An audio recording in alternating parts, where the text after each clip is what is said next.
কাঁচ ভর্তি হয়ে গেছে জায়গাটা। শেষ। কি হবে? যা কি হয়ে গেল আমার সাথে। বলে না, মানুষের যখন খারাপ সময় যায় তার এইভাবেই একটার পর একটা ক্ষতি হতে থাকে।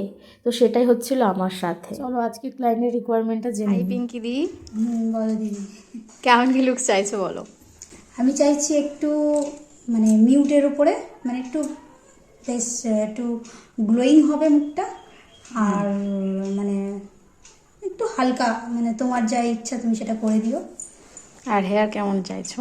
হেয়ারটা একটু অ্যাডভান্সের ওপরে, লাইন্সের ওপরে একটু। আর লিপস? তোমার উপর ছেড়ে দিলাম। আচ্ছা, চলো লুকটা ক্রিয়েট করি। তোমরা শুনলে আজকে ক্লায়েন্টের কেমন কি ডিমান্ড।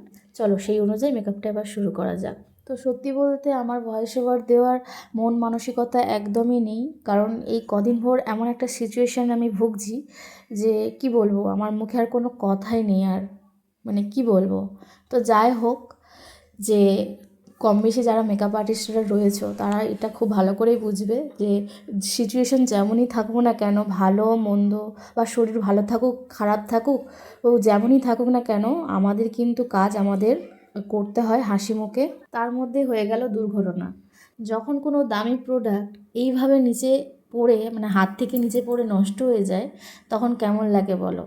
তো একটু আগে আমি বললাম না যে যখন মানুষের খারাপ সময় যায় এইভাবেই তার হতে থাকে একটার পর একটা ক্ষতি। তো সেটাই হচ্ছিল আমার সাথে। তো কি বলবো, চলো আজকে যেমন দিদিভাই আই মেকআপটা চেয়েছিল তেমনই রেখেছিলাম, আর লিপসটা একটু শাড়ির ম্যাচিং করে রেখেছিলাম। আর এখানে দেখো সবাই দিদিভাইকে দেখতে চলে এসেছে কেমন কি সাজছে না সাজছে। তো এখানে দিদিভাই খুবই এক্সাইটেড হয়ে গিয়েছিল যে ওনার লুকটি এতটাই পছন্দ হয়েছে। তো এটা হেয়ার করার আগের একটা ক্লিপ তোমাদের সঙ্গে শেয়ার করলাম। আর এখানে দেখো দিদিভাইয়ের চোকারটা জাস্ট ফাটাফাটি, মানে আমার ভীষণই পছন্দ হয়েছে, একদম ইউনিক টাইপের ছিল। তো দিদিভাই আরও একটা চোকার দেখিয়েছিল, বাট আমি বললাম না দিদিভাই তুমি এটাই পরো, খুবই ভালো লাগবে। তো সেটাই আমি পরেই দিয়েছিলাম। আর দেখো দিদিভাইয়ের মুখটা পুরো লক্ষ্মী ঠাকুরের মতন লাগছে না? আমার তো ভীষণ ভালো লাগছিল ওনাকে সাজিয়ে। তো এটা ছিল দিদিভাইয়ের ফাইনাল লুক, কেমন লাগছে অবশ্যই জানিও। আর চলো দিদিভাইয়ের মুখ থেকে শুনে নিই দিদিভাইয়ের আজকের লুকটা কেমন হয়েছে, মানে কেমন লেগেছে। কেমন লাগলো বলো? আমি খুব খুশি হয়েছি প্রিয়াদি, থ্যাংক ইউ। লুকটা পছন্দ হয়েছে? হ্যাঁ, খুবই পছন্দ হয়েছে। মনের মতন? একদম একদম।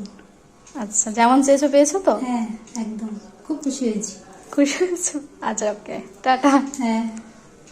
তো আমি চলে আসার আগেও পর্যন্ত উনি আমার হাতটা ধরে বলছিল দিদিভাই আমার লুকটি খুবই পছন্দ হয়েছে, আর উনি নেক্সট লুকের জন্য উনি ওয়েট করে থাকবেন। তো চলো আজকের মেকআপটা তোমাদের কেমন লাগলো অবশ্যই জানিও। আজকে কাজ শেষ হলো। তো সবাই ভালো থেকো, সুস্থ থেকো, টাটা।